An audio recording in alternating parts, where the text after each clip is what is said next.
hear me, colleagues? Oh, I think you can still hear me. He's third in line. I said, because his second in line is also committed. But I said, no, instead of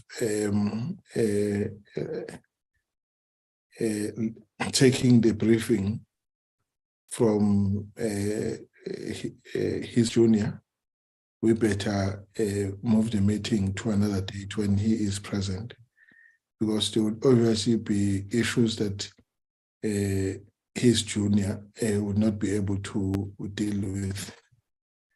I then did not see the point of receiving anything. It's the first quarter report, as we agreed previously, that for anything in between the annual reports, the presentation on the annual report of the NCACC would receive the briefing from the head of secretariat. But for annual, we need ministers, especially the chair of the NCACC, to be in the meeting. And also as and when we invite him or her to come, if it is outside the annual reports that is scheduled with him. Colleagues, so Mr. Murray, I see your hand. Chairperson, yes, my apologies, I'm driving. So, yes, it's obviously unfortunate, but I mean, it's a reality. I agree with you that we cannot go with a third in line, and especially if the ministers or the chairperson is not available either. However, can I just request, in the past we have received the reports, even if meetings was postponed, but I see that we haven't even received the reports of the first quarter. So is there a possibility that we can at least see that or get copies of that? Thank you. Yes, we must. I will ask Nadipa to say, because it was supposed to be a week before this meeting. So I will ask him to say, even if you are not present, but let's have the report so that we can do some work in preparation for that meeting that we'll have with him at a later time. So it means that it will be in the first quarter of the new year, because we're all going on recess. I accept that, and I get a note here. Please note, it's from Radar. Please note that I will not. I'll log off at 7. Yes, okay. I think we'll be done by then, hopefully. Thanks, Mr. Radar. Right, colleagues. So this is where we are, and so it means that there's only one item. Let me check if we do have the quorum. It's and check if my co-chair is in the meeting as well. I don't see him. He hasn't logged in yet, Chair, but we do have the quorum. We have 10 members. From the NSOP, there is a complaint from our colleagues in the NSOP that sometimes when we meet, we forget about them, especially when they have a commitment around this. At the same time, we completely forget that they have that commitment. So I don't see anyone from the NSOP other than Honorable Radar. Are they having a commitment? Chair, I think they are having a meeting. They're still in a sitting. When we left the parliament, there was buses still waiting for them. They were not out yet. I see. Chairperson, Yes, Shelembe. Shelembe. Yeah, Chair, I think, we have, these meetings, every Thursday, it's standard meetings that we have. But isn't better at least to get an apology directly from the co-chair than, saying, we think, the past, this and that. I think the meeting must be respected, Chair. I request you communicate with your co-chair and tell him that it's important that he attends the meeting. If he can't, let's get, the apology that will convince, us as the members of the committee. It's unfair to us that, we keep on attending the meeting, and if we do not, we're not able, we submit apologies. But in that case, it seems now, no, I'm sorry, I'm not trying to be, but please speak to him, Chair. Thank you. All right, so the point is taken. Okay, thank you very much. Can we pass? Thank you very much, colleagues. Now, I'm tempted to add the PCD 23-24 annual performance plan for adoption. You'll recall that we had deferred that discussion to Wednesday. Wednesday is an oversight visit to Simonstown. I said to allocate 30 to 60 minutes for the plan. But I'm just thinking that if we take it now, what harm will it cause, and then approve it when we meet on our own as a portfolio committee? It means that instead of sitting for 30 to 60 minutes, we can just meet for 5 minutes to approve it, because would have taken the presentation at this meeting and discussed it or interrogated, not discussed it, input, commented on it. To grant that we also consider the portfolio committee 23-24 annual plan, performance plan.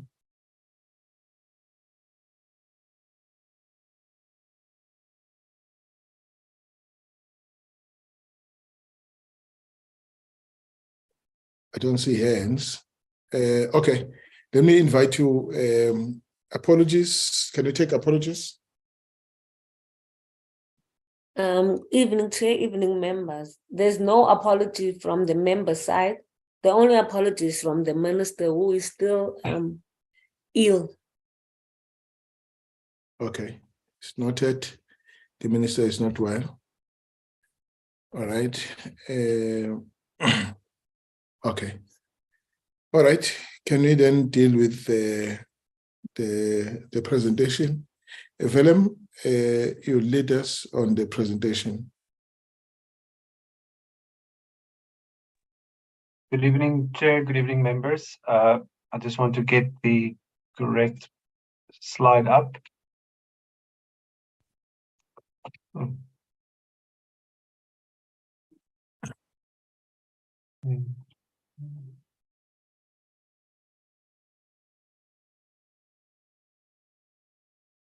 Chair, is it visible on your side?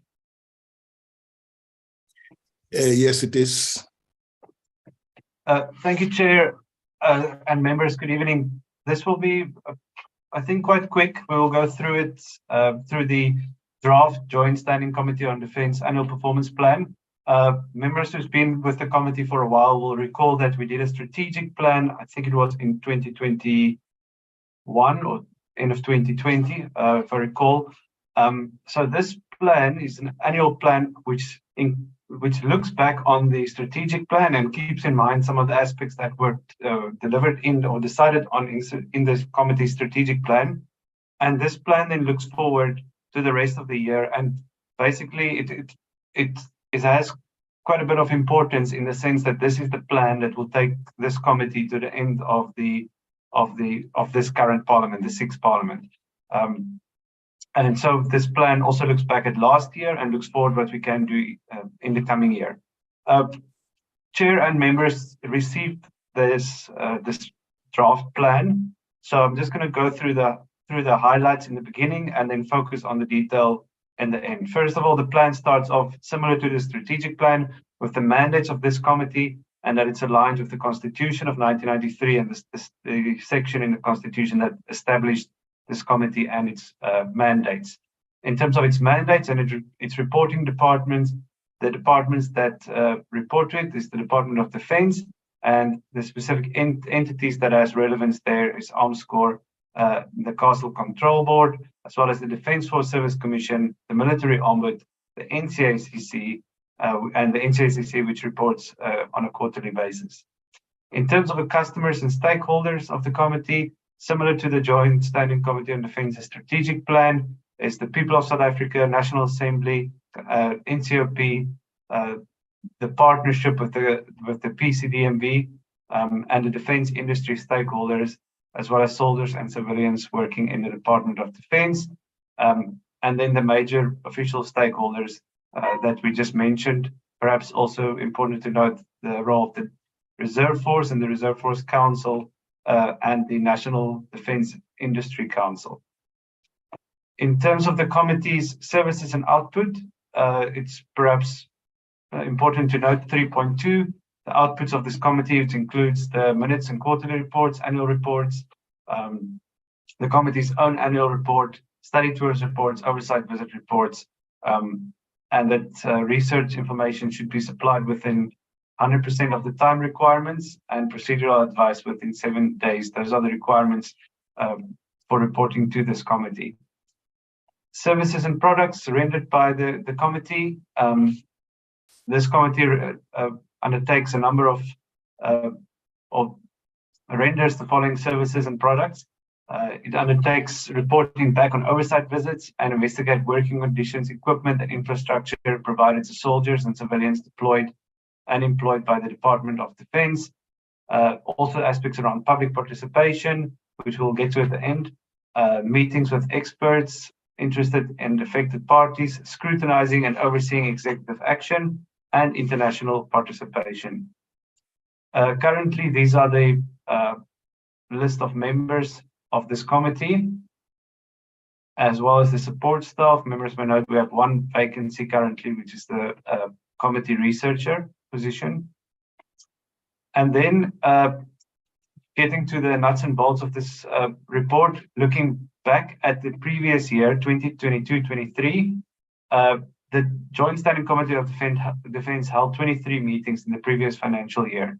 And if you look at all those meetings together, there's a number of key focus areas that we can extract from that. And that is SANDF deployments and consideration of deployment letters, defence funding and revenue generation, matters related to the SANDF Reserve Force, feedback from the Defence Force Service Commission, Armscor and Denel projects and challenges, the military skills development and training, the NCACC, which did its quarterly report and other report updates to this committee, SANDF force employment and border safeguarding operations, the military ombuds and its challenges, SANDF medical services, and linked to that, the upgrade of one military hospital, and the adoption and publication of the Joint Standing Committee on Defence midterm review to Parliament that was tabled.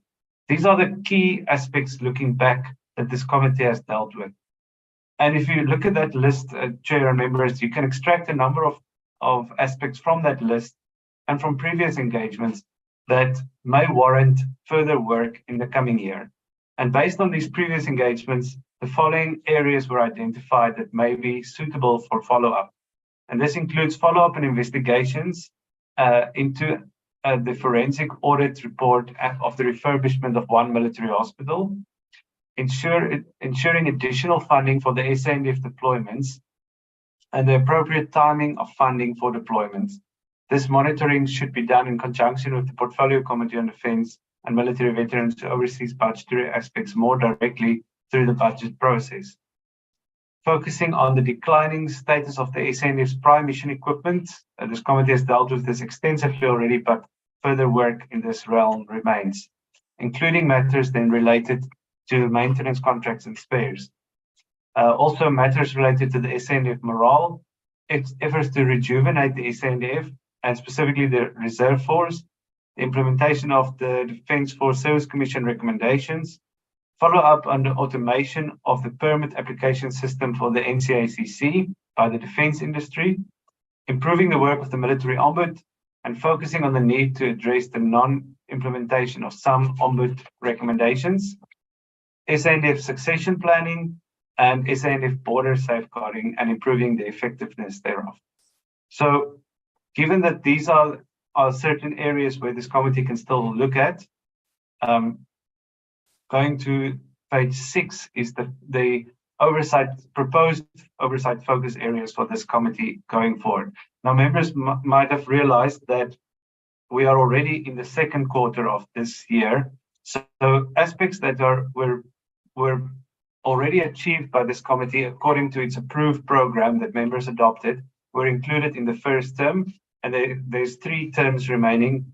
And the proposed aspects to consider during the upcoming year are as follows. It's letters from the president to be considered around the deployment letters.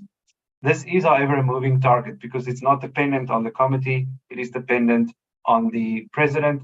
However, there are 2 letters likely to come in the 4th quarter, beginning of next year, which relates to the renewal of the DRC and Mozambique operations, if the president would choose to renew them. The SANDF relationships with the with armament entities, Armscor and Denel, and a total of 3 meetings for the are proposed in the APP. Prime mission equipment maintenance, a quarterly meeting on this is proposed. Prime mission equipment and procurement, 2 meetings in this regard is proposed, as well as an oversight visit to Damen shipyards or another defense industry supplier of technology to the SANDF. This can be up to the committee for decision. However, there has been previous reference in this committee to Damen shipyards in Cape Town to look at the progress on Project Byros vessels. There's also engagement around succession planning and rejuvenation, and 1 meeting in this regard is proposed. Investigation to the SANDF morale, also 1 meeting proposed. SANDF deployment interrogation, 3 meetings in this regard is proposed, as well as an oversight visit for the 4th quarter next year to the West Coast military units, which has been also referred to previously in this committee. And NCACC annual reports, there's only 1 annual report that will be presented next year, and then the NCACC quarterly reports to this committee. Follow-up on outstanding investigations, there can be 1 meeting, this is proposed for next term. Military ombud activities, 2 meetings, and Defence Force Service Commission activities and feedback. That could be the annual report of the Defence Force Service Commission for consideration in the next term. Then just lastly, Chair and members, public involvement and participation. These 2 aspects stem from the mandate of this committee as well as the strategic plan of the committee, where it was stated that we need to look at succession planning and rejuvenation, as well as morale, and this is proposed for the 3rd quarter and 4th quarter respectively. The succession planning and rejuvenation is specifically slotted in on quarter 3, so that it can take place after the study tour, which will have a specific focus on rejuvenation as well. So, Chair and members, in terms of, just lastly, in terms of international cooperation, the study tour to Germany and Turkey, we will just edit that. It is only Germany that will take place in 3 weeks' time. So, Chair and members, this is the proposed overview of activities. For those members that serve on the portfolio committee as well, a lot of other factors that you might think of might be in the annual performance plan of the portfolio committee. So these 2 should, to an extent, be read together, given the overlap between the work of these 2 committees. But this, based on the mandate of this committee, this is what we propose for the year ahead. And I also urge members to remember that there should be some flexibility, because it's often members bring new matters to the committee, or the committee decides to investigate something specific, and that might take precedence over some of the matters that we have in this performance plan.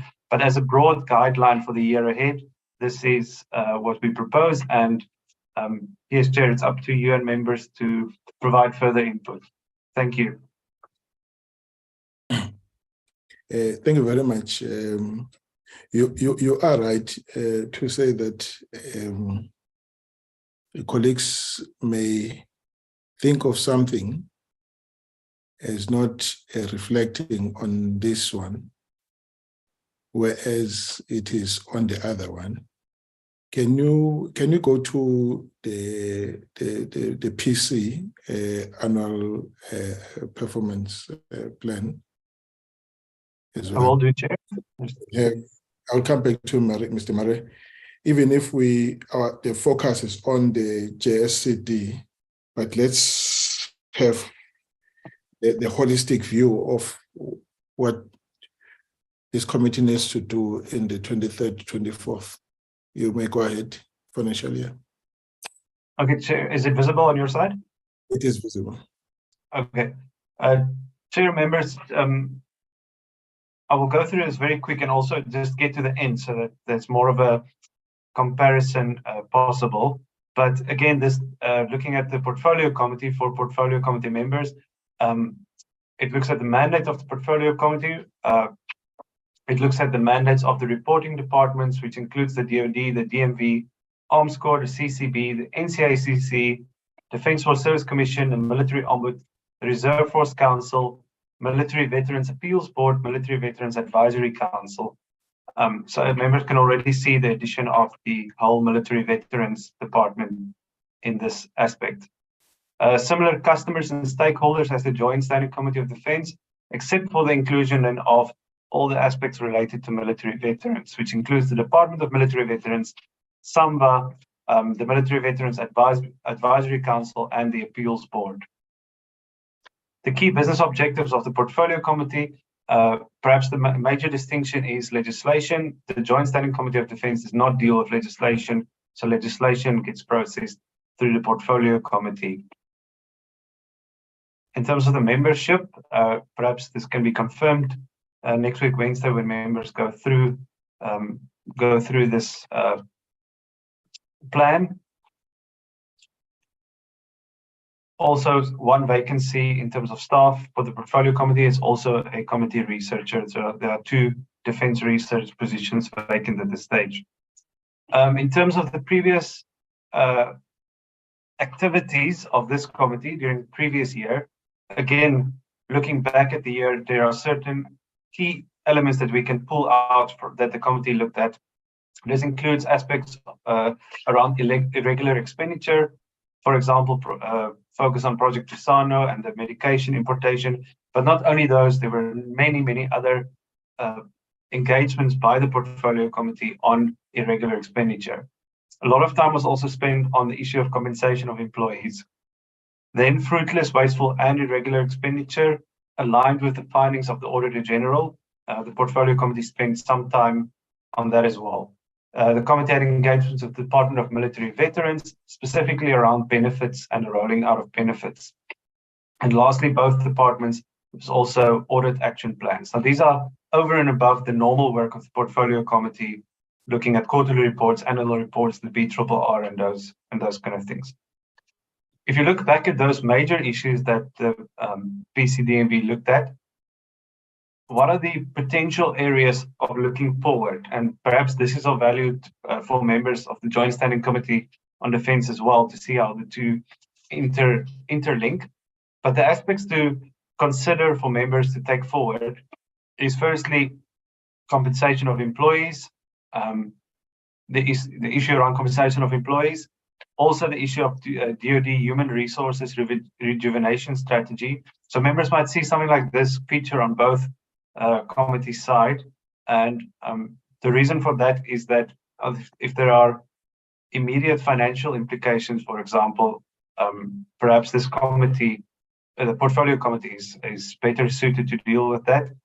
But that doesn't mean the Joint Standing Committee on Defence can't deal with it. They can make recommendations in that regard as well, and perhaps a dual approach to deal with this is best. Also, rejuvenation and maintenance of prime mission equipment, again, around the budgetary aspect. as we've seen in the past, that this committee has made recommendations in the BRRR around this issue, and is therefore important for this committee to follow up on these issues.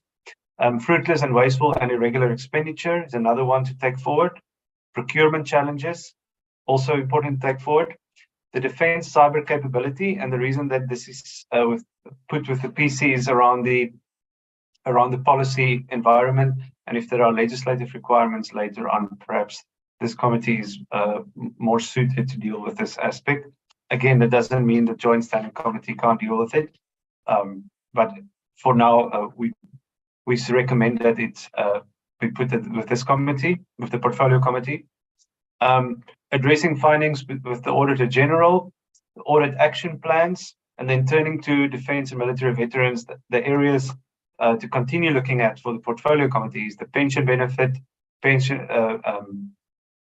the pension benefit, yes, benefit provision in general, the military veterans database, effective maintenance for contract management and spares acquisition by Arms Corps. So moving to Arms Corps, this committee has looked at that a lot, and it's something to take forward. The capacitation of the Arms Corps dockyard, it's with the Portfolio Committee, and that fits in with next week's oversight visit. And then lastly, vacancies and land invasion at the Castle of Good Hope. This comes from the budget report of the Portfolio Committee. In terms of legislation, because the Portfolio Committee deals with legislation, there are two outstanding pieces of legislation, the Military Discipline and the Military Veterans Amendment Bill.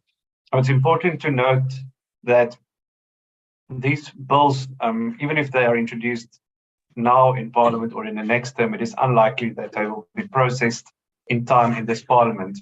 As such, it is of value for this committee to just perhaps encourage the DoD and the DMV to finalize these pieces of legislation so that they can be considered next year with the new Parliament. Then in terms of oversight, members will see a similar table to that of the Joint Standing Committee of Defence.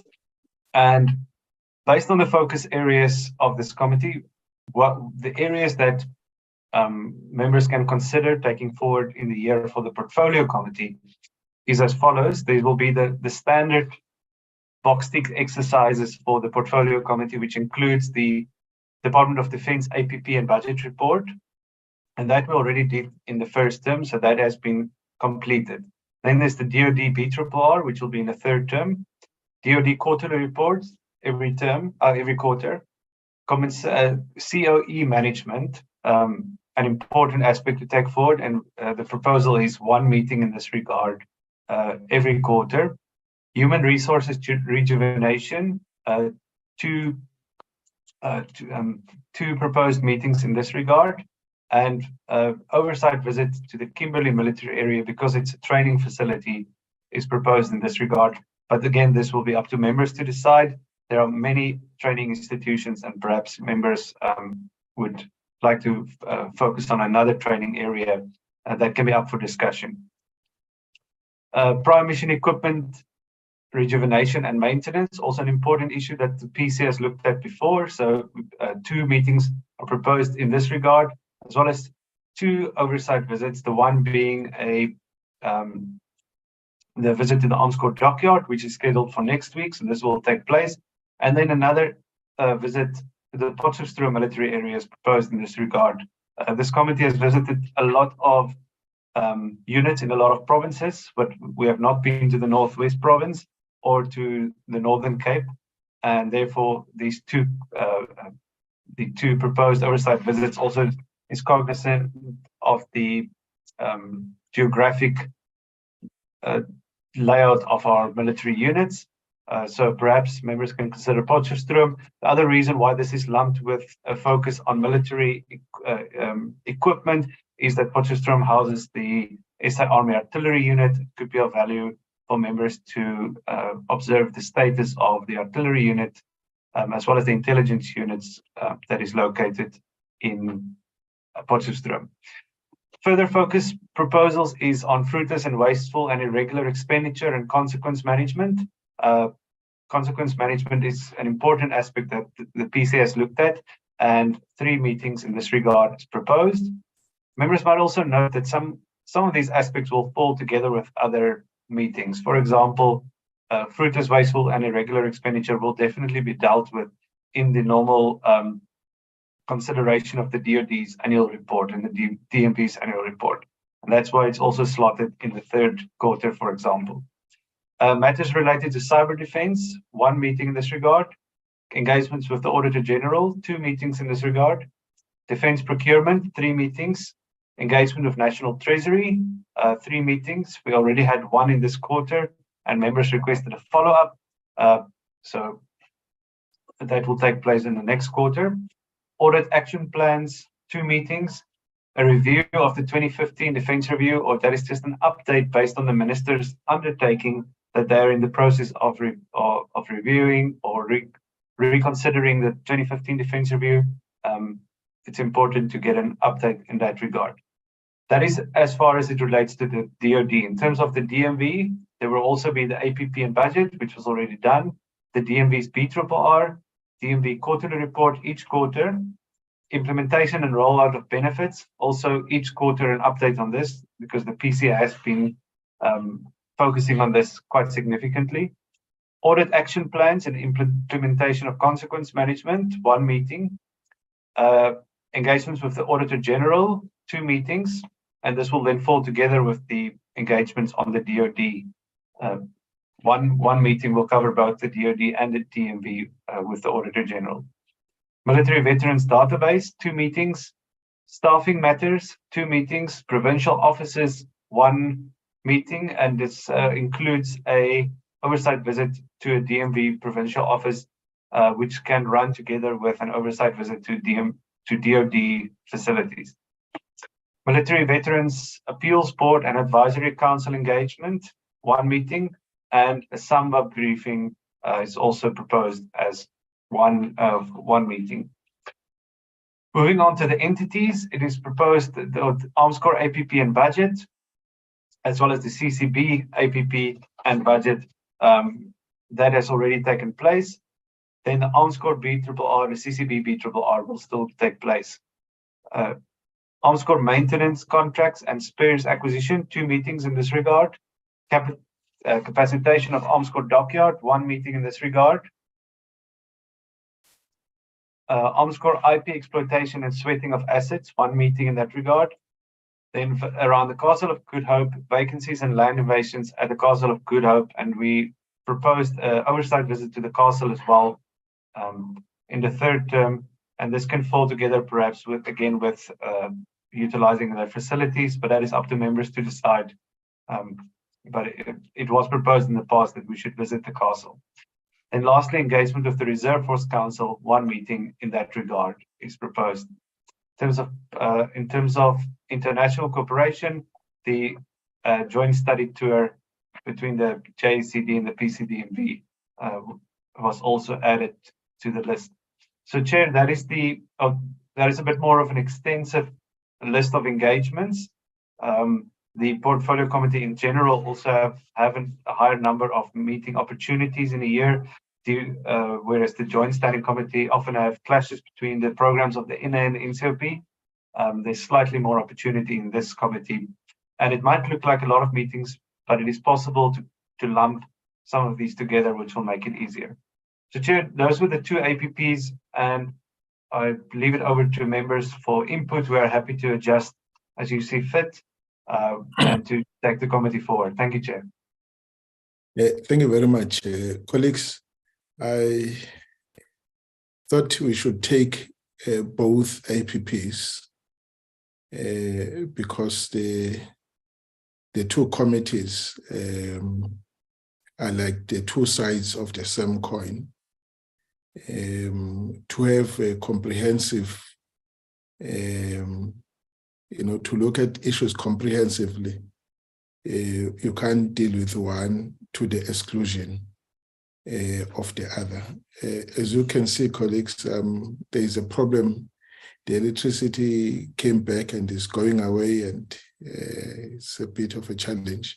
But at least the system I'm actually hotspotting, so it's not interrupted. All right. So our focus then can then be on the JSCD, because we're dealing with the JSCD. The other one was just to give you that the other matters for the PC. Let me take Honorable Mare and Honorable Ryder. Thank you, Chair. Thank you, Valalam. Both reports are fantastic. So I have got very little concerns. Just one question on the letters by the President. You are reflecting on a target for the first quarter, although that we are already nearly at the end of the second quarter. There were 4 letters, if I am correct. It was Copper, Corona, Bikela, and Mistral. Now, is that 3 still then a target, or is that supposed to be, what effectively happened? So, how do we deal with the 4th one then? But that's just a question. Maybe it is not so important. Thank you very much, Chair. Thank you very much, Mr. Mare, Mr. Ryder. Thank you very much, Chair. You'll see I'm dressed up. I'm about to go to a function. But Chair, yeah, just to appreciate the report on the Joint Standing Committee on Defence, and welcome how it's been put together in line with the mandate. I also wanted to ask about the letters and just say, perhaps it's a good idea for us to set diary notes for when the existing letters expire, to ensure that we kind of got a good idea of when to slot the next letter into our meetings, or to discuss whether the people that are deployed are going to be coming back, or what the situation may be.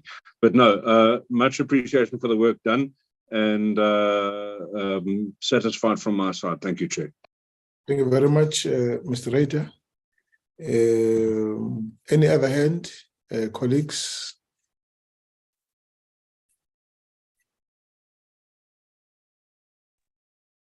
All right, there does not appear. Ms. Petley? Thank you, Chair. I think one would like to concur with Mr. Mare and Mr. Ryder, even though I was cut off. The presentation was more fantastic, and we take the same approach that they are suggesting for now, if we do agree. Thanks. Okay. Thank you very much, colleagues. I'm happy to say that I think the team has done a good job on this one. In fact, the issues are revolving. There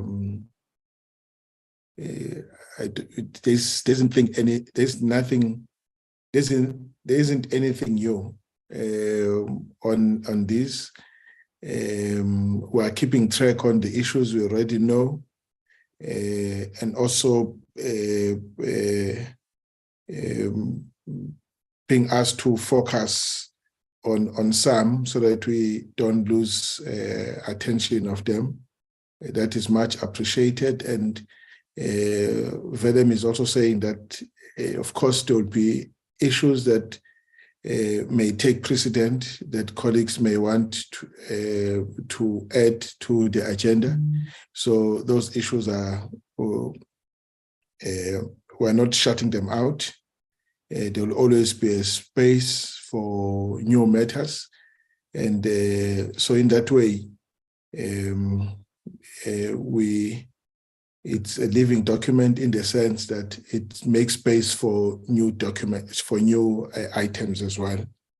So, colleagues, I now table the JSCD APP for adoption. We'll deal with the portfolio when we meet next week. Chairperson, just before you do that, can I get just feedback on that 3 or 4 letters? Thank you. Yes, please, can you respond to that one, Mr. Murray? My apologies. Dr. Velem. Van Rensburg. My apologies. Thank you, Chair. On that one, I will double check. It might be that one of them was just before the first quarter. I will just double check and make sure that the correct figure is included in the final version for adoption, so members can adopt it with that consideration. We will correct it because it's historic data. We can just go check and make sure that the right number have been included. It might be that one of them was just before or just after the quarter. Are you satisfied? Yes, thank you. Thank you very much, Chair. Thank you very much. I now present the JSCD annual performance plan for adoption. Can I get a mover and a seconder? Motapo, Chair, I so move. And Motapo moves. And I second. And Mr. Mara seconds. Colleagues, thank you very much. I think we are done with the APP. We can then move off to the next item, is the minutes. How many sets do we have? 3 sets, Chair. 3 sets. Okay, let's start with the first set.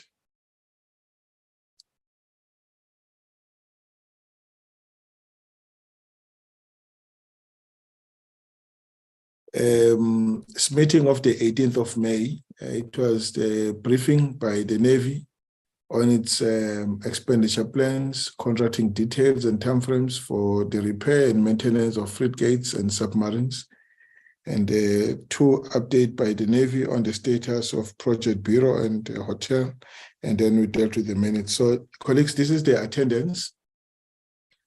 Check if the attendance is Chair.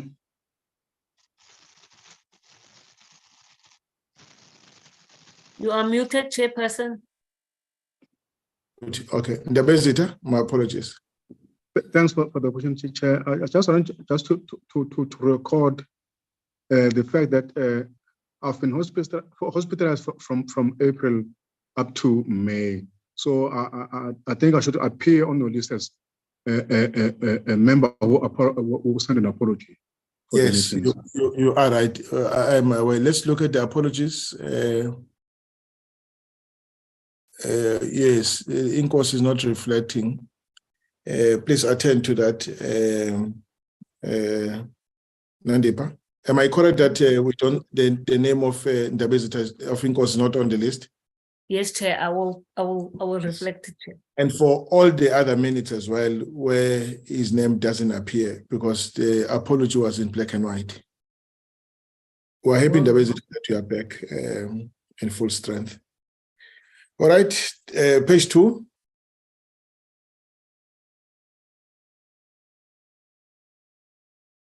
Page 3. We're looking for corrections, colleagues. Page 4.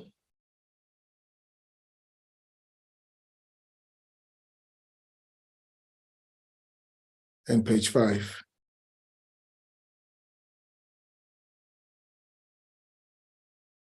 All right. Colleagues, I present these minutes for adoption. Can I get a move and a seconder? I so move, Chair Mafanya. Mr. Honorable Mafanya moves, seconded by? I second Chair Beers. Seconded by Ms. Brokers. Thank you very much. Oh my God.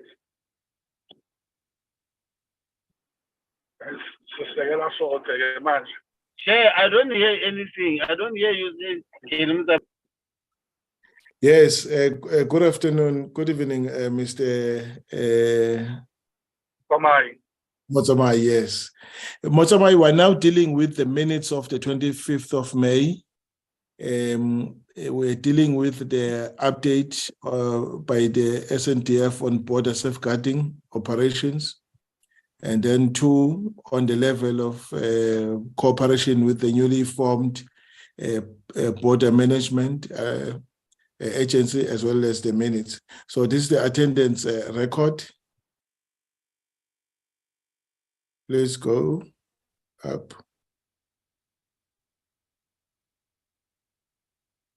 Okay. That's page 2. Page 3, dealing with corrections. Page 4. Page 5.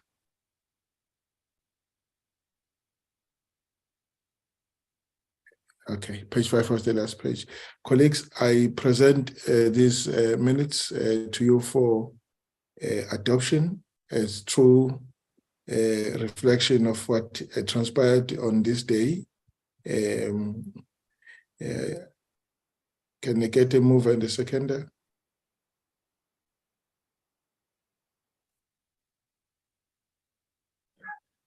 Seconded, Chair. Mr. Motsomai seconds. Thank you very much. The minutes actually adopted. Can we take the third set?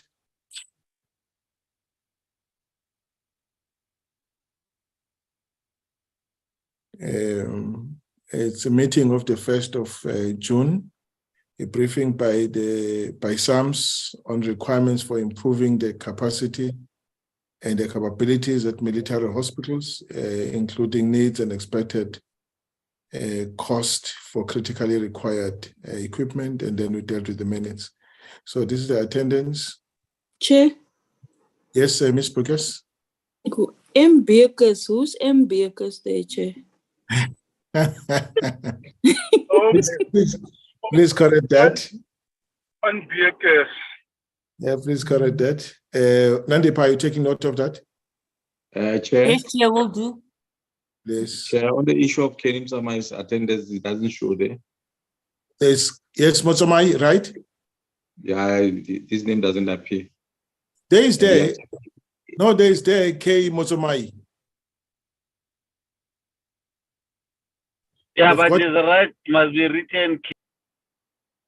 Must be written? It's fine. It's fine. Kenny M.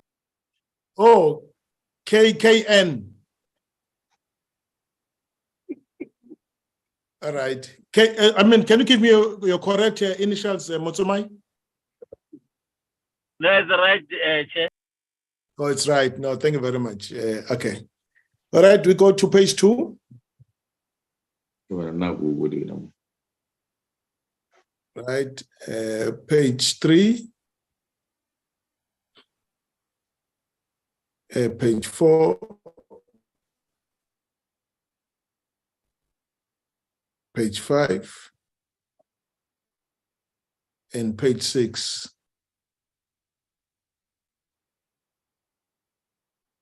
Colleagues, I present these minutes for adoption, as a true reflection of what transpired at the last on the 1st of June.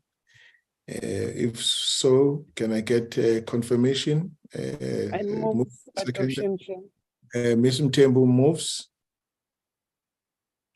I second, Chair. And Ndabezitha seconds. So, colleagues, I think we've done all the minutes.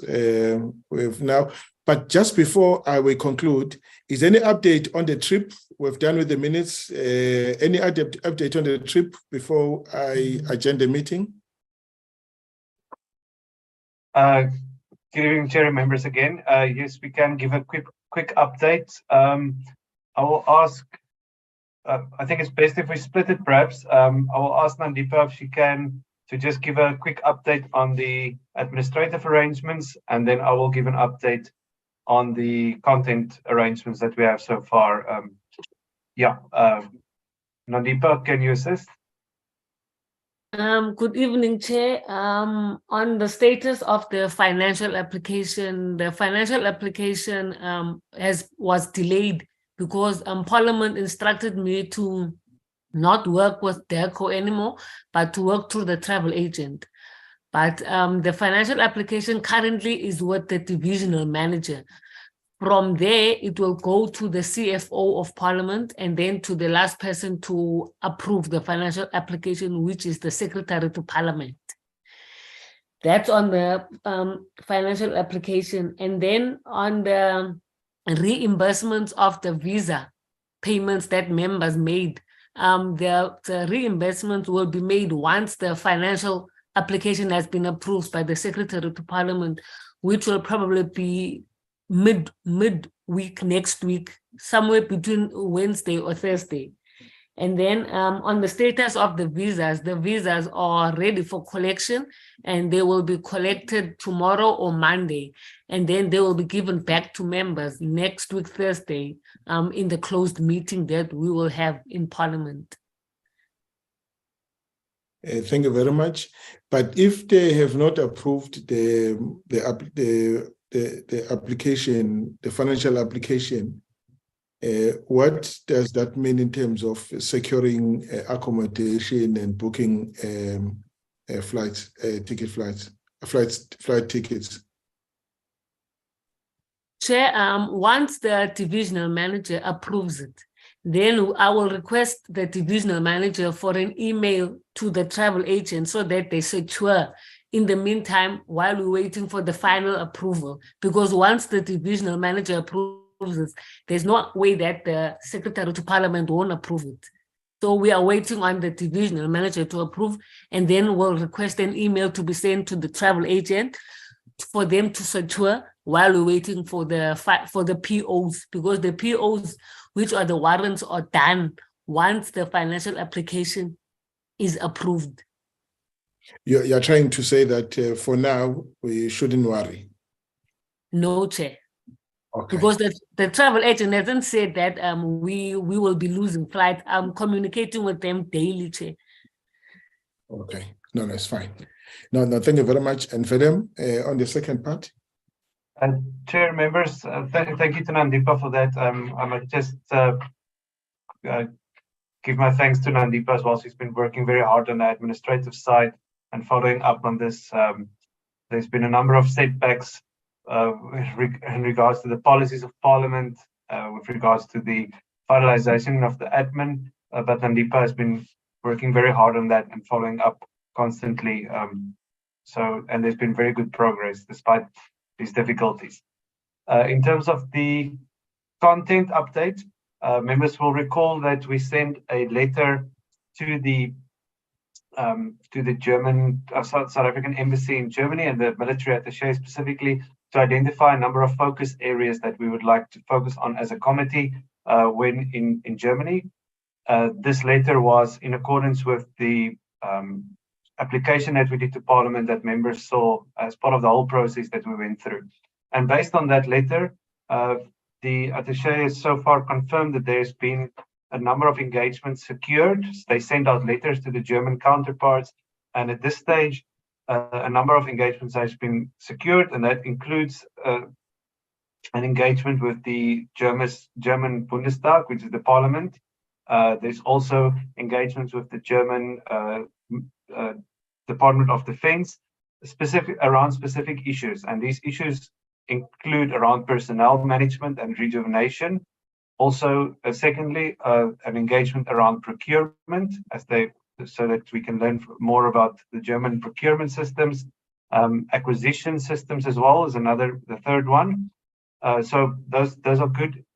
Members will see how that overlaps with the things we just discussed in terms of the APP of the committee: personnel, rejuvenation, procurement, and acquisition. So that is with their Department of Defense, and then also engagements with the defense industry. So far, there's been confirmation, as far as I recall, from Hensoldt in Germany, as well as Rheinmetall. And lastly, I think it's NVL, which is a naval shipyard that built the frigates that we currently use in our Navy. So it will be of value to visit or have engagements with those industry role players. Just to say that most industry role players in Germany are unfortunately not situated. They don't have factories in Berlin. They're in other parts of the country, but many of them have offices in Berlin at least, and we can engage with those role players. And lastly, some outstanding engagements that they are still looking to set up is around cyber defense and other engagements with the defense industry on that side. So, Chair, has been very good. We've had very good cooperation from the military attaché in Germany, and she's secured all these meetings, so that's very positive, looking good for the study tour. Thank you. We have also asked that we get a presentation on how that country looks after its military veterans. We still have that on schedule. Oh, apologies, Chair. Yes, it's on the list here for one of the outstanding aspects. I'll communicate with them again. Okay, that's fine. No, thank you so much. Colleagues, that is the latest on our study tour. Any comment?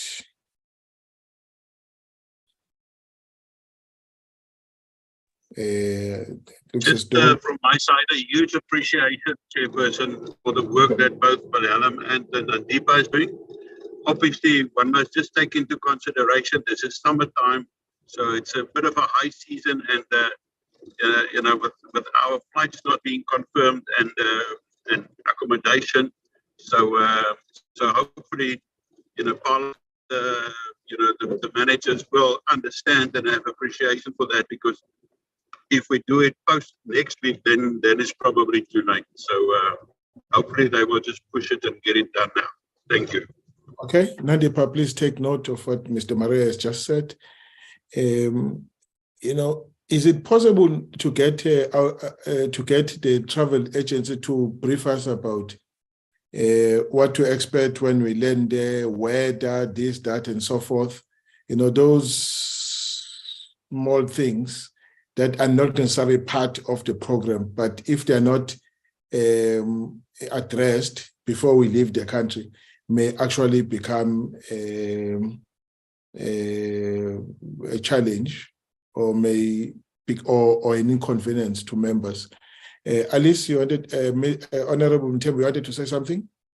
Thank you, Chair. Actually, you covered me, because I wanted to check about the season, whether we are sharing the same season or it's summer there. And yeah, that's what I wanted to ask. Thank you. Okay. And also appreciate two updates. We really appreciate. Thank you. No, thank you very much. Chairperson Mutapo. Mutapo, yes. Okay, thank you, Chair. You partially covered me. What also I would like to know is the issue of protocol. What is expected from us in terms of the tradition and culture of that area? You know, when you are in United Arab Emirates, there are things which you are not supposed to do, not to look into the eyes of men if you're a woman and so forth. So we don't want to contravene some German laws. Maybe if that also, Velem can be of assistance to us in terms of what is expected from us in terms of behavior, dress code, and so forth. Thank you. No, thank you very much. Correct. So if we can get someone from the agency or anyone with that information, would appreciate it. Also getting someone from DICO would also of great assistance, as it were, to address some of the issues that the colleagues are talking about. Evelyn? Chair, just to put members at ease, we will make arrangements in that regard. I don't know if it will be possible for the travel agents. They don't normally. They're not parliamentary travel agents. They don't work for Parliament. But we as staff will put together this kind of information. We can ask them for input, and we will put this together for you, and we will be able to brief members on the weather and on what to expect on that side. And in addition, I've pitched the idea to the military attaché. We will arrive on a Sunday morning, and if it's possible for them, perhaps on a Sunday evening, for the embassy staff to come brief members once we are in country, before the week's activities start, on what to expect, some cultural considerations. And I think it would be well placed if the embassy staff can do that, because they live there, they work there, and they're in daily contact with them. So between what we will present you and between what the embassy can present to you, I think that should cover members. Yes. No. They are happy with the information they will get when we land, but there's information they need for preparation before we depart. So we're happy to get some of the information, dress code, this, that, and so forth, because it will be difficult to make amend when you are already there. I think that's the purpose of Tembu and Motapo's input. All right, but we appreciate. Chair. Yes, Mozamai? I just want to appreciate for what is happening, especially William and Nandipa, by highlighting you or giving us that genuine information, so that we can even inform our organization that when we are going, they must know that we have left the country. But dress code is very simple, Chair. It's red beret. I went to my.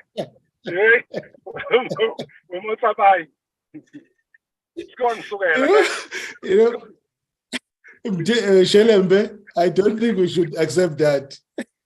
Shelembe, wanted to say something. Yeah. You'll be deported.